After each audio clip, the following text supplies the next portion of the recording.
So, something I've noticed in this world is that we're very point A to point B creatures. If you're like me at all, you wake up at about 8 a.m., you immediately get to work, you're there by about 9 something. That is your point A to your point B, your bed to your workplace. But what about the point in between?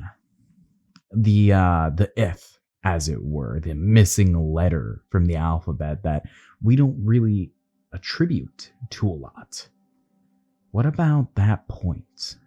The long road that takes us down our daily drive. That's as important as the rest of it. In this analogy, I use the road as the in-between for A to B because that's what it is. It is truly a liminal space.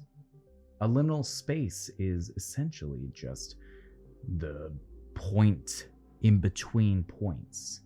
For instance, hallways, roads, highways, waiting rooms even can be liminal spaces because you're waiting to enter your main point of that area. Now, in this brief essay, I'm just going to go and touch upon a few basic things with liminal spaces and liminal horror. I'm not going to be tackling things like Kane pixels per se. Now, Kane is amazing at what he does when it comes to using liminal space and liminal horror in his works. It's just, I'll be honest with you, I don't really want to talk about monsters in this per se, because the work that I'm going to be talking about and the symbology of it doesn't really need them. Now, that's not to say monsters and liminal spaces is a terrible idea. No. Far from it. I think adding creatures to liminal spaces can make them quite eerie. Think about anything you've seen by Trevor Henderson. He usually uses liminal spaces as the background for his work. So, we're going to go ahead and jump into it. We're going to transition, if you will. Hey. Now, real quick before then, I just want to take a word from our sponsor before we jump into this video essay, okay? And that sponsor is me. Hi, welcome back to Beholder Media.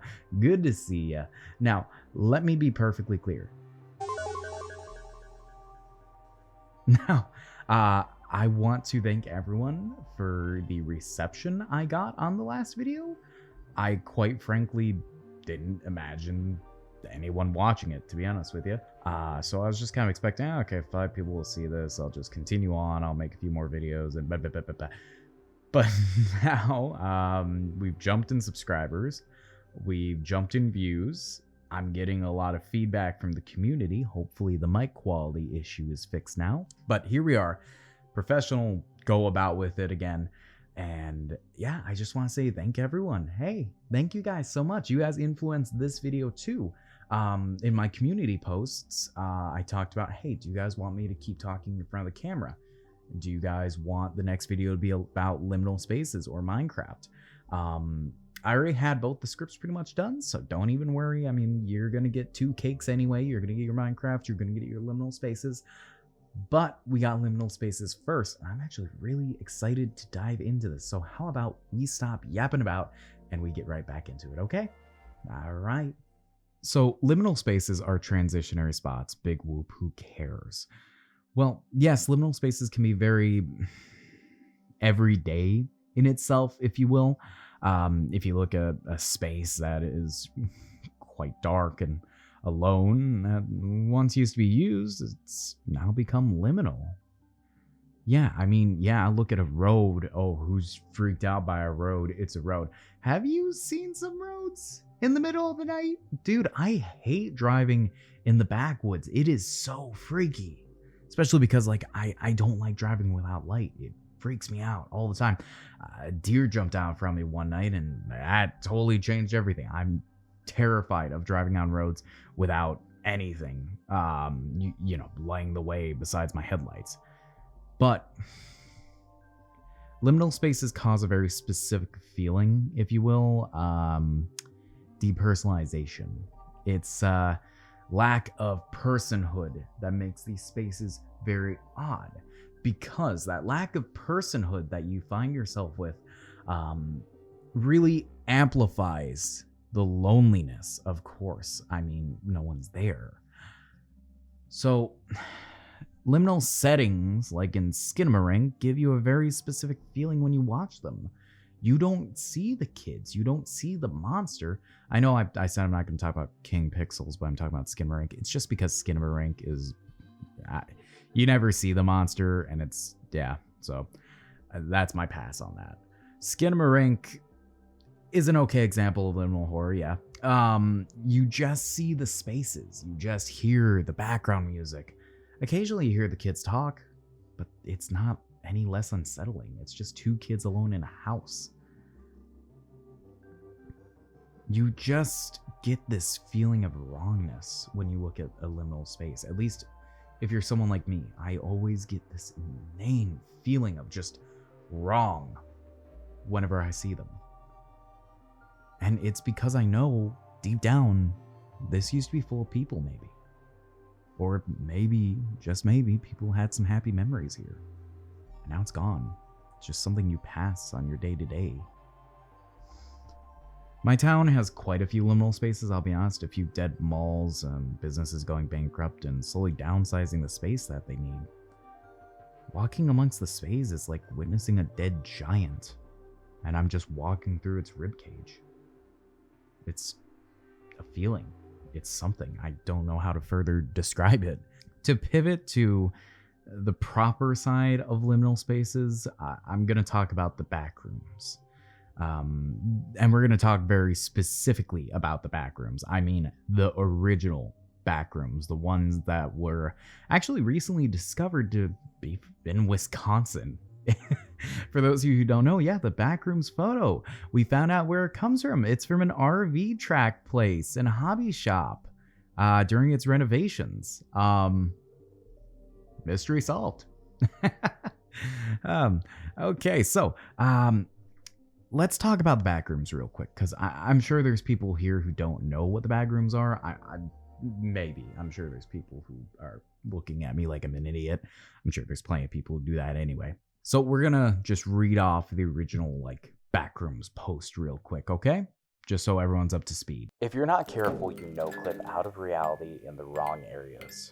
You'll end up in the Backrooms, where it's nothing but the stink of old moist carpet, the madness of mono yellow, the endless background noise of fluorescent lights at maximum humbuzz, and approximately 600 million square miles of randomly segmented empty rooms to be trapped in.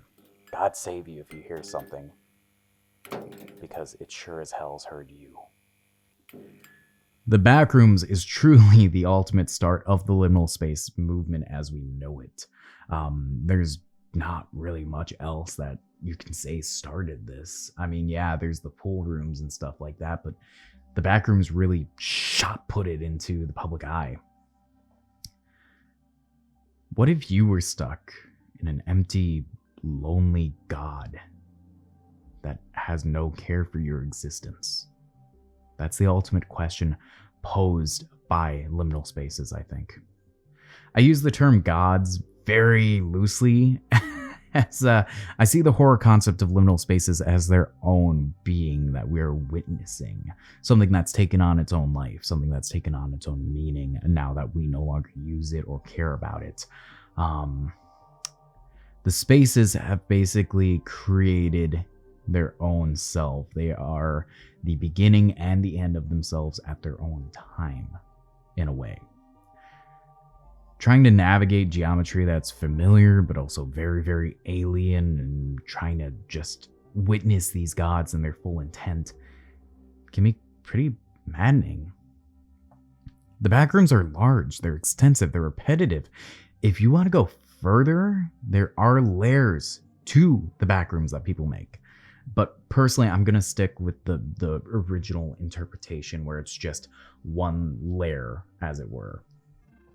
Now, the other layers are interesting, but personally, I think they kind of work on their own in a story structure sense. You don't really need to worry too much about those being connected to the Backrooms, because there's no point. The backrooms are anxiety inducing. It's a sensory deprivation space in reality. Anyone can fall into it. Anyone can be victim to it. I want you to sit there and think for a second genuinely. Just close your eyes and really think about this question. How long can you last? How long can you keep being you in a never-changing space where the rules of your life drastically change and don't even matter to you anymore or to the space around you? I give myself maybe a day, 2. I'm sure the title and the thumbnail gives away the next part, but I want to cover the most famous liminal space, at least to those who follow a specific fate, and really the main point I want to bring up with this video, Purgatory. Purgatory, in its most famous way, is a state after death between life and the afterlife. It is a space close to hell, but not fully out of reach of heaven, where souls wait and reflect on the sins that got them there, but did not land them in hell. It's a place for them to reflect. It's a in-between space to reflect. And it's very similar to the concept of a liminal space. It's an in-between space you're trapped in for God knows how long, for some inane purpose. Purgatory, much like liminal spaces, represents an in-between state, a place of transition and uncertainty. It's not quite hell. It's not heaven. It's something. The notion of being trapped in such a space, neither here nor there, resonates very deeply with the concept of liminality. Both purgatory and liminal spaces evoke a sense of discomfort, of being stuck in a place where the rules of reality just don't make sense, where familiar becomes so unfamiliar to you that it doesn't even matter anymore. This discomfort, this unsettling feeling, it's at its heart. It's what makes a liminal space so intriguing and at times terrifying. They challenge our perceptions of space and time, forcing us to confront the unknown in a way liminal spaces really, truly strip us of comfort, normalcy, what we rely on, much like purgatory does to souls damned to it. When we talk about liminal spaces, we're not just talking about physical locations, we're talking about the mental state and emotional state of people as well. People don't understand that moments in life where we feel adrift, caught between one phase and the next, that's a liminal time, that's a liminal moment. Think about the transition from adolescence to adulthood, that period of grief after you lose someone. Or the uncertainty of starting a new job, moving to a new city, falling in love again with someone new. All of those are liminal experiences that we have to go through on a daily basis. We are no longer who we are, but we're also not who we're gonna be yet. That is our point A to point B transition. Who we once were to who we're gonna be at the end of it all. In these moments, we often feel lost, unsure of our place in the world. Just with physical liminal spaces, these emotional and psychological liminal states can be so disorienting and anxiety-inducing, but they can also be opportunities for growth and transformation. I think liminal spaces, both physically and metaphorically, are places where change happens. They are places where we confront our fears, our hopes, our deepest selves in a way. If I was stuck in the backrooms, I'd probably do a lot of reflecting too. What is my life? How did I get here? I don't just mean in the room, I mean in general. To return to the analogy to the road for a moment, it's in the journey between point A that we often discover the most about ourselves. The road, the F, is where we are tested, where we face challenges and find our strengths, and where we learn to grow. I don't know about you, but whenever I'm on a long highway drive to go see my family in another state, I think about myself. I think about my life. I think about the people around me and the people who care about me. I think about what got me here and where I'm going to be going once it's all done. Liminal spaces just aren't just places of fear and discomfort.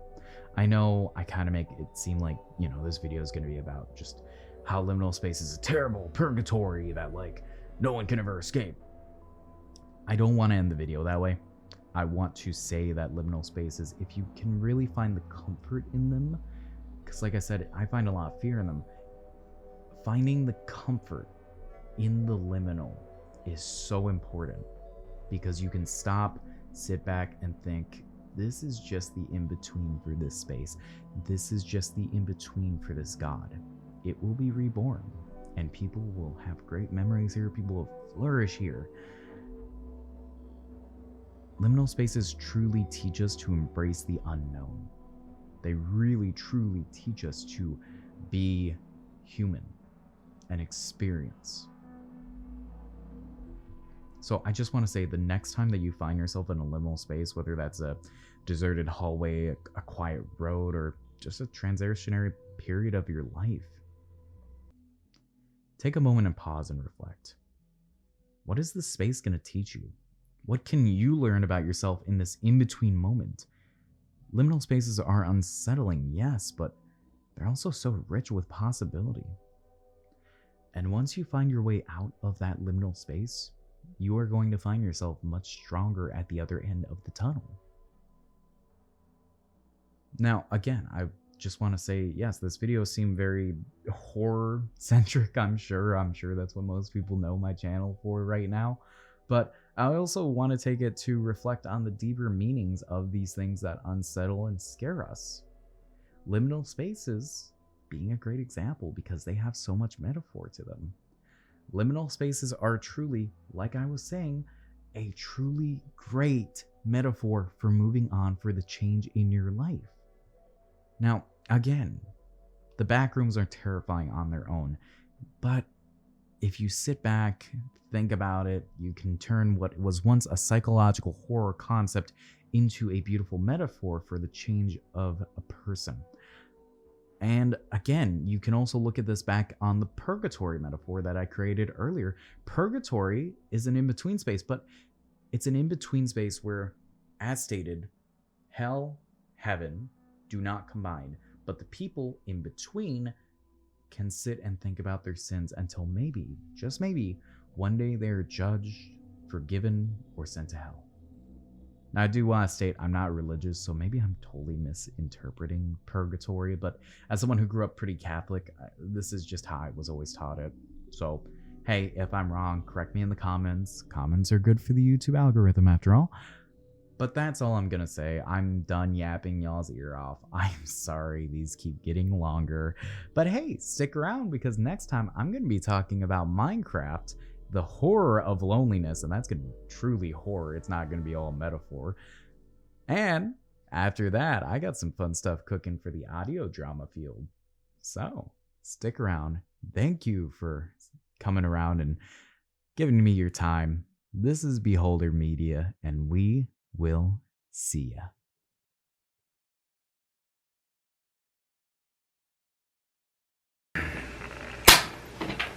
Oh, fuck. Oh, no. Oh, no.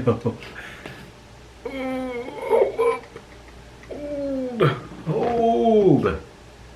Oh, fuck. Ah, no. Oh, no, bro.